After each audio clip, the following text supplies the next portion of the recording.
الحمد لله رب العالمين ولا عدوان إلا على الظالمين والصلاة والسلام على أشرف الأنبياء وخاتم المرسلين محمد وعلى آله وأصحابه أجمعين أما بعد qiyomat ahvollaridan biz bugun ikkinchi darsimizda birinchi darsimizda aytib o'tgan edik, qiyomatda sur chalinishligi, ya'ni bir karnay singari Isrofil alayhisolamning og'zida turgan surni chalishi bilan hamma odam o'lib ketadi va ikkinchi sur chalinishligi bilan keyin hamma odam qayta tiriladi. Ikki marta sur chalinadi.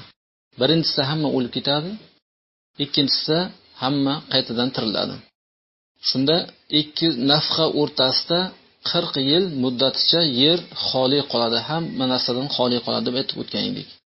Navbatdagi bobimiz va nufixa fis suri fa sa'iqa man fis samawati va man fil ardi illa man sha'alloh degan oyati. Ya'ni Zumar surasining Alloh taolo 68-oyatida va nufixa fis sur, surga dam uriladi.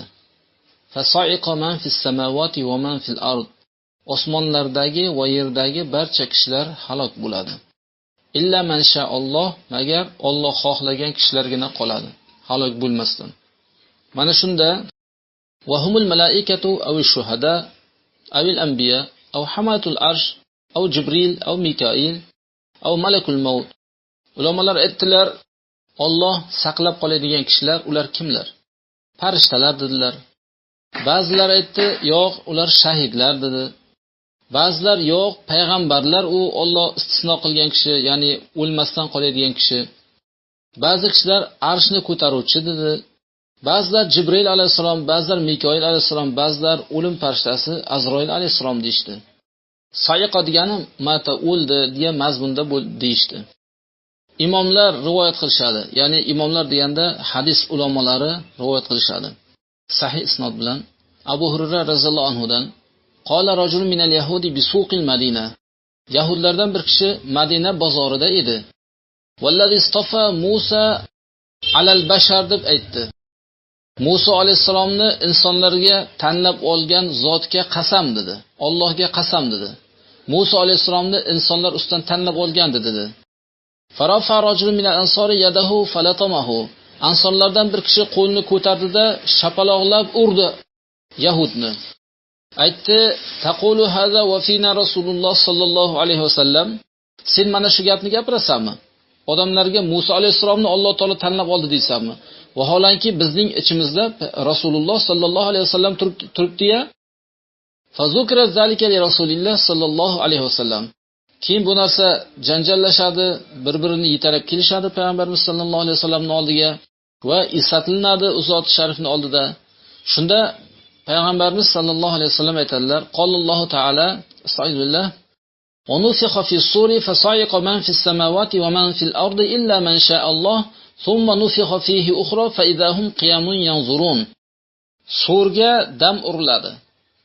Osmonlar va yerdagi kishilar hammasi vafot etadi. Lekin Alloh xohlagan kishilargina qoladi. Keyin ikkinchi bor surga dam uriladi. Kutilmaganda barcha odamlar kutib turgan holatda, Allohning hukmini kutib turgan holatda barchalari o'rnlaridan turadi. Allohning hukmi menga nima bo'lar ekan deb hamma o'zini jonini o'ylab qoladi. Mana shu oyatning aytlarida fa'akunu awwala man rafa'a rasahu. Men birinchi bo'lib boshini ko'targan kishilardan bo'laman. Birinchi bo'lib men boshimni ko'taraman. Birinchi payg'ambarimiz sallallohu alayhi vasallamga jon beriladi. Fayda ana bi Musa akhizun bi qa'imatin min qawa'imil arsh. Qarasam Musa alayhisalom arsh oyoqlaridan bir oyog'ini ushlab turibdi. Arshni oyog'ini ushlab turibdi. Fala adri arafa'a rasahu qabli aw kana mimman istithnallohu. Men bilmadim, bilmay qolaman, u mendan oldin bosh ko'tardimi ekan? Birinchi bo'lib Musa alayhisalomga jon kirdimi ekan? Yoki Alloh taolo illa man sha'alloh degan Alloh xohlagan kishilargina o'lmaydi degan Alloh taolo istisno qilib olgan kishilardan bo'larmikan? Va man qala ana khairu min Yunus ibn Matta faqad kadib. Kimki meni Yunus ibn Mattodan yaxshi desa, yolg'on gapiribdi dedilar. Payg'ambarimiz sallallohu alayhi vasallam boshqa payg'ambarlarni ham hurmat qilardi. Ibn Mojaning lafzida akhrajahu an Abi Bakr ibn Abi Shayba, Abu Bakr ibn Abi Shaybadan hadisni rivoyat qilgan an Ali ibn Misardan, bu hadis tahriji sahih hadislardan. Va akhrajahu Tirmizi an Abi Karibdan Muhammad ibn al-Alodan rivoyat qilgan. Qala hadathana Abadat ibn Sulaymon jami'an an Muhammad ibn Amr an Abi Salamata an Abi Hurairah. Qala Tirmizi hadithun hasanun sahihun. Imom Tirmizi ham mana shu rivoyat bilan rivoyat qildi isnod bilan va hadis sahih hasan sahihlardan dedi. Va akhrajahu al-Buxoriy va Muslim bi ma'nahu. Imom Buxoriy va Imom Muslim ham mana shu ma'no singari hadisni rivoyat qildi. Ya'ni shu ma'noda hadisni rivoyat qildi. Bu hadis sahih hadislardan. Ulamolar bu yerda ixtirof qilishdilar. Ular aytdilarki, Alloh istisno qilgan kishilar kimlar? Ya'ni o'lmasdan qoladigan kishilar kimlar? Ba'zilari farishtalar dedilar, ba'zilari payg'ambarlar, ba'zilari shahidlar dedi. Ba'zi ulamolar shahidni tanlab olishdi, chunki shahid Alloh taolo ular haqida aytganki, ahyaun inda robbihim yurzaqun degan. Shahidlar tirikdir, Allohning huzurida rizqlanib turadi deyishgan. Dedi. Ba'zilarning gaplarini sahih dedi, zaif dedi. Xullaski Shayxuna Abul Abbos aytadilar va sahih annahu lam yarid fi ta'yinihim xabarun sahihun wal kullu muhtamalun dedilar. Bu to'g'risida sahih xabar kelmadi illa man sha'allohda. Alloh kimni istisno qildi? Kimni o'ldirmaydi deb Alloh taolo ajratib olgan kishilar haqida biron bir sahih xabar tayin bo'lib kelmadi. Demak, hammasi sahiydir, ehtimoli bordir dedi. Ehtimol payg'ambarlar bo'lar, ehtimol shahidlar bo'lar, ehtimol hamalatul arsh bo'lar, arshni ko'tarib turuvchi farishtalar va hokazolar. Bunda ba'zi bir kishilar bir qancha fikrlarni ulamolar keltirdilar. Shahid degan kishilarni ba'zi bir ulamolar rojih dedilar, shahidlar o'lmaydi deganni. Chunki illa man sha'alloh deganda Alloh xohlagan kishigina o'lmaydi deganda, shahidlar hum shuhada hum saniyatullohi mutaqallidu suyuf havlal arsh dedilar. Ular shahidlardir, o'lmaydigan kishilar, Alloh maqtov aytgan kishilar, ular qilichlarni arshning atrofida qilichlarni sug'urib turishadi dedi. Shahidlarning martabasi Allohning huzurida nihoyatda katta bo'ladi. Va ba'zi ulamolar bunga ham raddiyat bildirdi va ba'zi bir ulamolar aytdiki, bularning barchasi to'g'ri kelmaydi ham deyshti. Hamatul arsh va Jibril, Mikoil, Malakul Maut bular hech qaysi emas deyshti. Chunki Alloh taolo bu yerda xabar bergan vaqtida fasa'iqa man fis samawati va man fil ard dedi. Osmonlar ichidagi kishilar va yerni ichidagi kishilar vafot etadi dedi.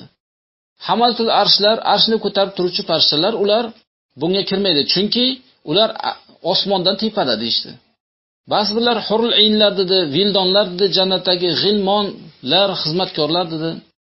Bu kishi aytdilarki, Halima aytdilar, bular ham kirmaydi, chunki ular ham osmondan yuqori dedi. Jibril alayhisalom esa arshni atrofida tasbih aytuvchi farishtalar bilan birga saf tortib tasbih aytib turishadilar. Qanday qilib Jibril alayhisalom bo'lsin dedi. Ammo Musa alayhisalomga kelsak, bu ham Musa alayhisalom ham emas dedilar. Chunki Musa alayhisalom o'lganligi aniq dedi. Fasa'iqa man fis samawati va man fil ardi illa man sha'allohda u Musa alayhisalom o'lgan-ku dedi. U tarixdan biz bilamiz Musa alayhisalom o'lganligini. Va bir qancha fikrlarni bildirishdilar. Bulardan eng yaxshi va eng sahihroq qavl dedilar musannif hazratlari. Bu yerda soiqoni vafot etdi degan kalimani biz ikki xil yo'lda ishlatsak, shunda to'g'ri keladi dedi. Birinchisi, sur chalingan paytida tirik odamlar o'lib ketdi. O'z soiqani o'ldi ma'nosida, vafot etdi ma'nosida ishlatamiz. Ikkinchi kalimani xushdan ketdi degan mazmunda ishlatamiz dedi. Chunki boshqa bir hadisda Buxoriy rivoyat qilgan sahih hadislardan annas yus'aquna yawmal qiyamati fa akunu awwal man yufiq dedilar. Qiyomat kunida odamlar hammasi halok bo'lishadilar. Birinchi bo'lib men o'zimga kelgan kishilardan ifoqa degani xushdan ketgan kishi o'ziga kelganligini ifoda qiladi. Yus'aquda xushdan ketdi ma'nosi ham bor. O'ldi ma'nosi ham bor. Xushdan ketganlarni eng birinchi bo'lib men o'zimga kelaman. Fayda ana bi Musa akhzun bi qa'imatin min qawamil arsh. Musa alayhisalom arshning oyoqlaridan bir oyog'ini ushlab turgan bo'ladi. Fala adri afaqa qabli aw juziya bi sa'qati tur degan boshqa rivoyatlar ham keldi. Men bilmaymanki u mendan oldin o'ziga keldimi yoki tur tog'iga borib Alloh taologa ey Robbim men seni ko'ray degan vaqtida Alloh taolo meni ko'ra olmaysan, lekin toqqa qaragin. Agar tog' o'z makonida tura olsa, shunda meni ko'rasan dedi. Alloh taolo jamolini toqqa tushirgan paytida tog' titrab, sakrab, zilzilaga tushib, erib ketadi. Musa alayhisalom xushdan ketib yiqiladilar. Keyin o'ziga kelgandaki keyin men birinchi Allohga iymon keltiruvchilardanman deb Musa alayhisalom Allohni poklaydi. Mana shu vaqtida xushdan ketib yiqilib o'sha vaqtida Alloh taolo shu bilan jazolaganligi uchun bu safar jazolamas ehtimol degan hadisni ham rivoyat qildilar. Mana bu yerda demak ikki xil bo'ladi dedi. Birinchi nafhada Isrofil alayhisalom surga dam urgan paytlarida odamlar o'lib ketadi. Payg'ambarlar bundan tashqari ular bir kayfiyati tirik holatda Alloh taolo shahidlarniki ular tirikdir, Allohning huzurida rizqlanib turibdi dedimi? Payg'ambarlar ulardan ko'ra avvalroq turadi deydi. Chunki payg'ambarlar shahidlardan ko'ra martabasi yuqori bo'ladi.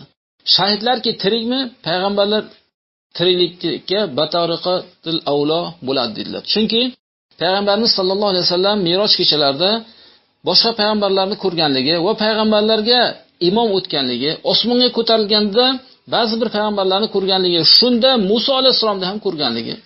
Musa alayhisalom Alloh taologa qaytarib namoz farz bo'lganda bir necha bor qaytarganligi. Bularning hammasi xuddi bir farishtalar singari deydiki, farishtalar bizni atrofimizda turganligi bilan Alloh xohlagan kishilarga ko'rinadi, undan boshqalarga ko'rinmaydi.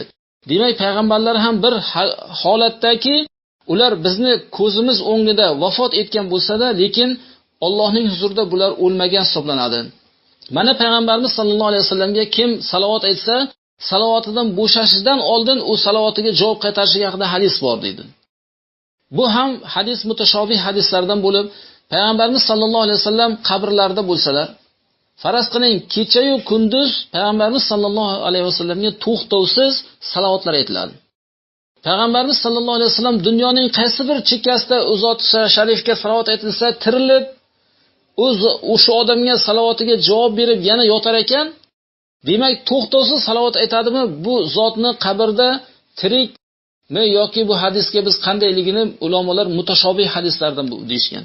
Mana shunda hozirgi musannif hazratlari ixtiyor qilgan qavl, payg'ambarimiz sollallohu alayhi vasallam ham mani tirikku. Demak, surga dam urilgan paytida bular xushdan ketadi, payg'ambarlar xushdan ketadi. Va ikkinchi bor surga dam urilganda o'zlariga keladi va boshqa odamlar o'lib ketib, o'limdan tirilsa, payg'ambarlar esa xushiga keladi.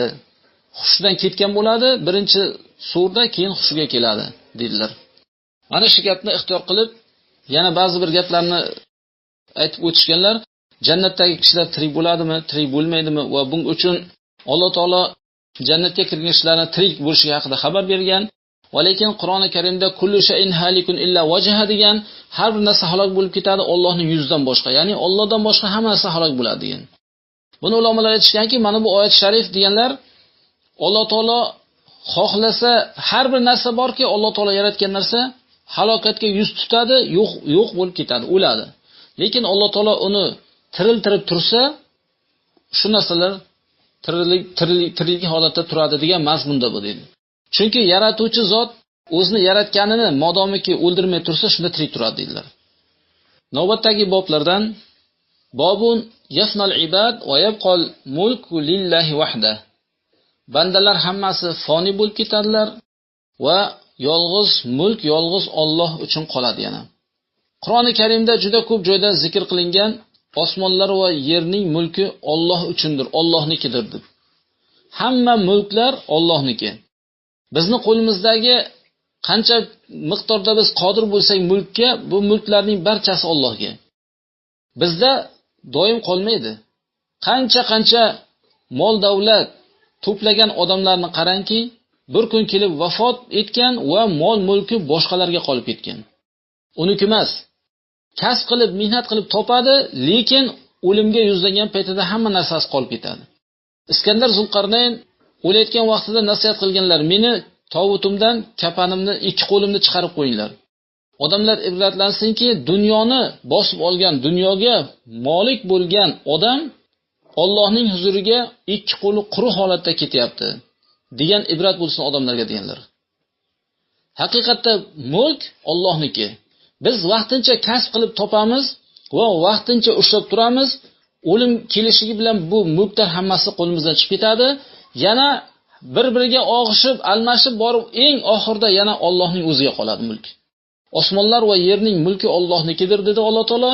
hammadan mulk qoladi baribir, yana Allohning o'ziga qaytadi.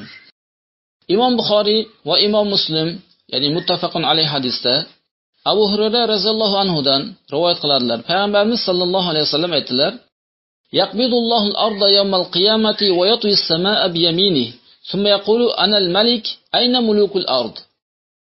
Alloh yerni qiyomat kunida ushlaydi, ya'ni yopadi, yerni harakatini to'xtatadi. Va osmonni o'ng qo'li bilan yopib qo'yadi. Xuddi kitobni yopgandek yopib qo'yadi Alloh taolo osmonni. Keyin aytadi: "Men anal malik, men podshoman" dedi. Ayna mulukul ard, yer podsholari qayerda dedi Alloh taolo. Yerda podsholar xususan ko'proq tajovuz qilishib, haddan, chegarasidan chiqib, har kim unga qo'l ostidagi kishilar itoat qilganini ko'rgan paytida haddidan oshib ketgan podsholar bir kun kelib yerni ostiga kirib ketadi. Mulk Allohniki bo'lib qoladi. Abdulloh ibn Umar raziyallohu anhu aytadilar: Payg'ambarimiz sallallohu alayhi vasallam marhamat qildilar: "Yatillahu samaa yawmal qiyamati summa ya'khudhuhunna bi yadihi al-yumna, summa yaqulu ana al-maliku ayna al-jabbarun, ayna al-mutakabbirun, summa yatul arda bi shimalihi summa yaqul ana al-malik ayna al-jabbarun, ayna al-mutakabbirun." Infarada bihi Muslim. Imom Muslim o'zining sahih kitobida rivoyat qilgan hadisdan Abdulloh ibn Umar roziyallohu anhu payg'ambarimiz sallallohu alayhi vasallamdan marhamat qiladilar. U zot sharif bizga xabar beradilar: Alloh osmonni qiyomat kunida yopib qo'yadi. Yopadi Alloh taolo osmonni. Faraz qiling, bu bir kitob singari ochiq turibdi. Ichida harakatlar davomatli bo'lib turibdi. Alloh taolo qiyomat kunida shunday osmonni oladi-yu yopib qo'yadi. Summa yaxuduhunna biyadihi al-yumna, keyin uni o'z o'ng qo'li bilan ushlaydi, olib turadi. Keyin aytadi: "Anal malik, men podshoman. Aynal jabbarun?" Jabborlar, zo'ravonlar qayerda dedi Alloh taolo. Yerda zo'ravonlik qilib yurgan kishilarga. Aynal mutakabbirun, mutakabbirlar, kibrliklar qayerda? Haq gapirilgan paytida haqni olmaydigan kishi kibrlik hisoblanadi. Biz Allohdan so'rashligimiz kerak doimo. Haq gapirilgan paytida bizdan past kishidan bo'lsa ham, bizdan yosh kishidan bo'lsa ham haq sodir bo'ldimi, shu haqni olishlikka biz harakat qilaylik. Allohdan so'raylik. Chunki haqni qabul qilmaslik bu mutakabbir alomati bo'ladi. Aynal mutakabbirun deb Alloh taolo nido qiladi. Summayatul arda bishmalihi, keyin yerni chap qo'li bilan yopadi. Summa yaqul, keyin aytadi: "Anal malik, men podshoman. Aynal jabbarun, aynal mutakabbirun." Jabbor, zo'ravonlar qayerda? Mutakabbir, kibrlik kishilar qayerda deb Alloh taolo nido qiladi. Imom Muslim bu hadisni o'zlari yolg'iz aytib chiqdilar. Bu yerdagi hadisda Alloh o'ng qo'li bilan osmonni yopadi va chap qo'li bilan yerni yopadi degan hadisda inshaalloh keyingi mavzumizda Allohga o'ng qo'l va chap qo'l nisbat berilganligi haqida bayon qilib o'tamiz inshaalloh. Ulamolarning fikrlarini. An Ubaydulloh ibn Miqsam annahu nazara ila Abdulloh ibn Umar. Ubaydulloh ibn Miqsam Abdulloh ibn Umar raziyallohu anhu ga qaradi, aytdilar: "Kayfa yahki Rasululloh sallallohu alayhi vasallam?" Qol, Payg'ambarimiz sallallohu alayhi vasallam qanday holda hikoya qilardi? Aytardi: "Yaxudullohu samawatihi va aradihi biyadihi." Alloh osmonlarni va yerlarni ikki qo'li bilan oladi. Fayqulu analloh, va aytadiki men Allohman deb aytadi. Va yaqbidu asabiyahu va yabsutuha. Barmoqlarini yopadida va barmoqlarini ochadi. Fayqul anal malik, men podshoman dedi. Hatta nazartu ila al-minbar yataharraku min asfal. Hatta inni aqul asaqatun huwa bi Rasulillah sallallohu alayhi vasallam. Hatto men minbarga qaradim dedilar Abdulloh ibn Umar roziyallohu anhu. Payg'ambarimiz sallallohu alayhi vasallamning ostlaridan minbar qimirlab ketadi. Shunday Payg'ambar sollallohu alayhi vasallam shijoat bilan gapirardilar. Hatto men aytardimki, minbar Payg'ambarimiz sallallohu alayhi vasallam bilan birga yiqilib tushib ketadi hozir derdim. Payg'ambar alayhisalom qo'llarini yopib, qo'llarini ochib ko'rsatadilar, barmoqlarini. Hadil ahadis tadullu ala anna Alloh subhanahu yufni jami'a xalqihi ajma'a kama taqaddam. Mana bu hadislar dalolat qiladi, Alloh taolo xalqlarning hammasini foniy qilishlikka, hammasini halok qiladi, yo'qotadi. Yuqorida aytib o'tgandek. Keyin aytadiki, limanil mulkul yawm. Bugungi kunda mulk kim uchundir dedi G'ofir surasida bayon qilingan kabi. Fayujibu nafsuhu al-muqaddasa, o'zining nafsi, ya'ni fayujibu nafsahu, o'zi bilan javob beradi. Pokiza nafsi bilan javob beradi. Lillahil vahidil qahhar. Hamma jim, mulk kim uchundir? Hamma yer ostida. Shunda Alloh taolo lillahil vahidil qahhar, yolg'iz qahhor, g'olib bo'lgan Alloh uchundir mulk deydi. Va qila innal munadi yunadi ba'da hashl xalqi ala ardin bayda'a misal fidda. Yana ba'zi bir qavullarda, ulamolarning gaplarida mana bu oyatda tafsirda aytganki, nido qiluvchi xalqlarni oppoq, xuddi kumush singari oppoq yerga xalqlarni jamlagandan keyin nido qiluvchi nido qiladi. Ya'ni bu yer bo'lmaydi. Bu yerni olib almashtirib qo'yib, xuddi kumush singari oppoq yerga Alloh taolo odamlarni jamlaydi. Lam yasillahu alayha mayati. Bu yerga kelgan narsada hech qanday Allohga osiy bo'linmagan yer bo'ladi. Mana bu yerda odamlar juda ko'p Allohga osiy bo'lishadi, gunohkor bo'lishadi. Ammo Alloh taolo qiyomatda bir yerni keltiradi. U yerda hech kim Allohga osiy bo'lmagan. Limanil mulkul yawm dedi Alloh taolo. Mulk bugungi kunda kim uchundir dedi. Fayujibuhul ibad, mana bu ikkinchi rivoyatda. Unda bandalar ijobat qiladi lillahil vahidil qahhar deb. Qiyomat kunida Alloh taolo mulk kim uchun ekan desa, hammasi ey Robbim o'zing uchun deydi. Yolg'iz qahhor, g'olib bo'lgan Alloh uchundir. Ravohi Abu Voil an Ibn Mas'ud vaqtarahu Abu Ja'far an-Nuhas. Bu rivoyatni Abu Voil ibn Mas'ud raziyallohu anhu rivoyat qilgan, uni Abu Ja'far an-Nuhas shu rivoyatni ixtiyor qildi. Va qala wal qawlu sahihun an Ibn Mas'ud. Mana bu aytilgan gap bandalar ijobat qiladi degan gap. Yuqorida Alloh ijobat qilardi. Ikkinchi rivoyatda bandalar ijobat qiladi degan gap Ibn Mas'ud raziyallohu anhu dan sahih bo'lib keldi. Va laysa huwa mimma yu'aydu bil qiyas wala bit tawil. Bu esa qiyos va tavil bilan olinayotgan narsalardan emas deydi. Ya'ni Ibn Mas'ud raziyallohu anhu qiyomat haqida biron bir narsani gapirsalar va bu narsani payg'ambarimiz sollallohu alayhi vasallamga nisbat bermasalar ham, sahobalarning bu gapi aslida payg'ambar sollallohu alayhi vasallamdan eshitganligidan aytilgan deyiladi. Chunki ular qiyomatda bo'layotgan voqeani fikrlari bilan va tavillari bilan aytmaydi. Payg'ambarimiz sollallohu alayhi vasallamdan eshitganligidan aytadi. Qolal muallif rahimahulloh wal qawlul awwal azhar. Muallif rahmatullohi alayhi aytadilar, avvalgi gap zohirroqdir. Ya'ni Allohni o'zi ijobat qiladi degani. Lanal maqsuda izharu infradihi ta'ala bil mulki 'inda inqita'i da'vat mudda'ina va insabil muntasibin. Chunki bu yerda maqsad da'vo qiluvchilarning da'vosi va dunyoga boylik meniki deb nisbat beruvchilarning nisbati uzilgan paytida Alloh taolo mulk bilan yolg'iz bo'lib chiqqanligini zohir qilishidir. Hamma tiriklik paytida bu mulk meniki deb podsholar zo'ravonlik qiladi. Ammo hammasidan mulk uzilgandan keyin mulk kimniki ekan deb Alloh taolo nido qilib o'zi javob berishligi bu sahihroq, zohirroqdir dedilar. Ilqaz zahaba kullu malikin va mulkuhu. Chunki barcha podsholar va podsholarning mulki ham ketadi qo'ldan. Va kullu jabbarin va mutakabbirin va mulkuhu. Har bir zo'ravon va mutakabbirlar va ularning mulklari ham ketadi.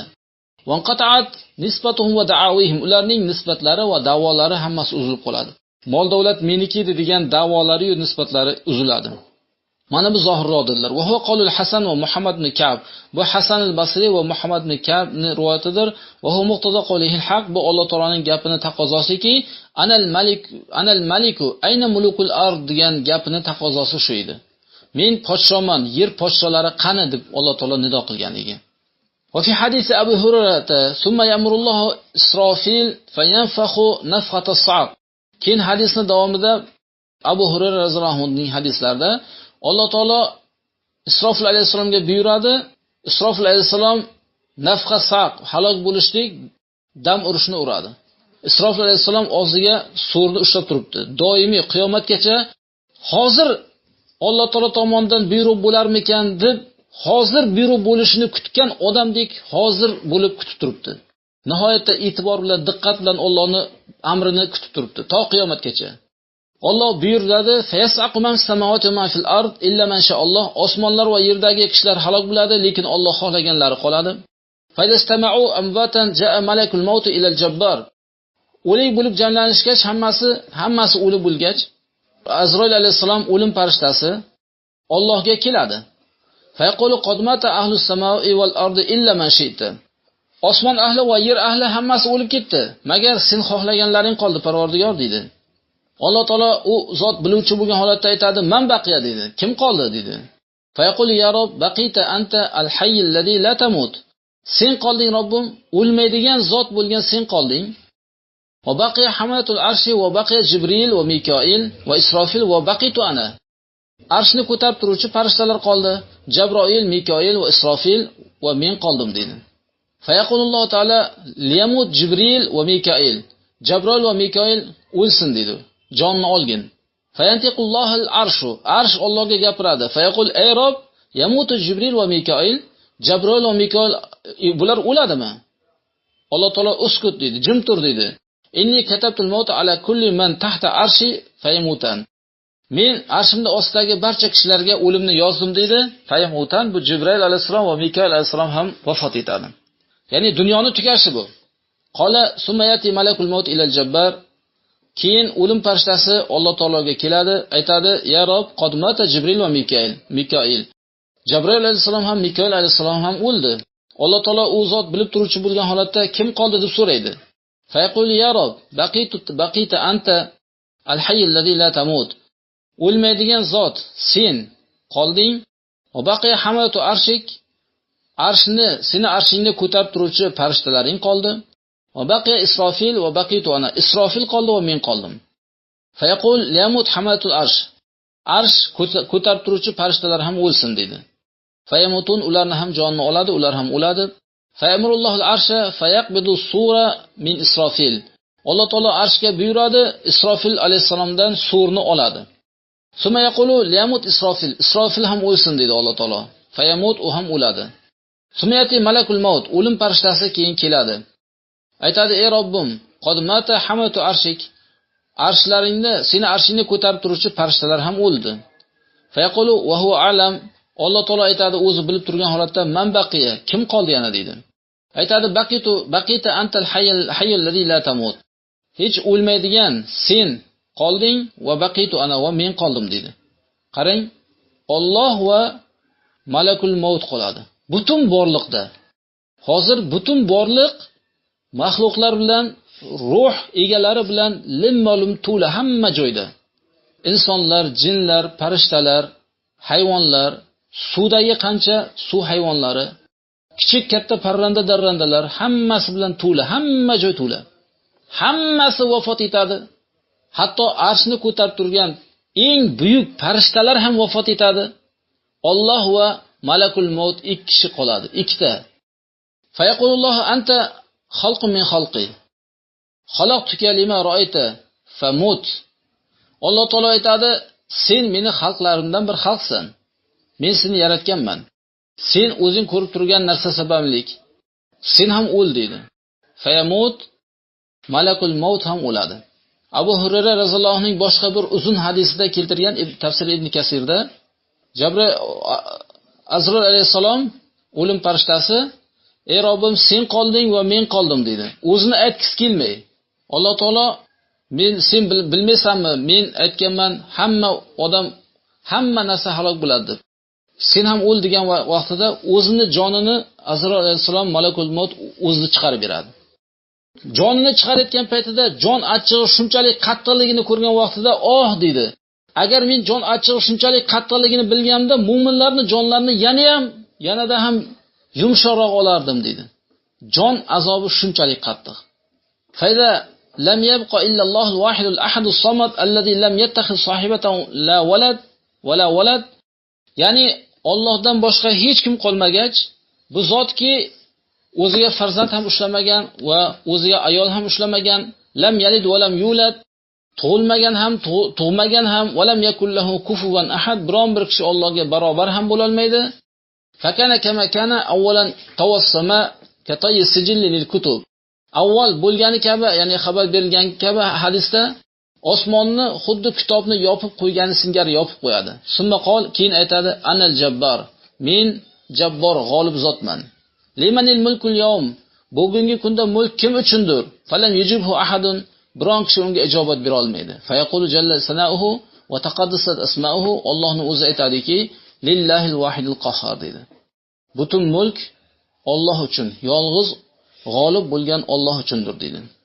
Biz mana shu yerda mavzumizga yakun yasaymiz. Keyingi mavzumizda inshaalloh hadis Abu Hurayra roziyallohu anhuning, ya'ni navbatdagi uzun hadislar degan joydan boshlaymiz. Va sallallohu ala xayri xalqihi Muhammadin va ala alihi va ashabihi ajma'in.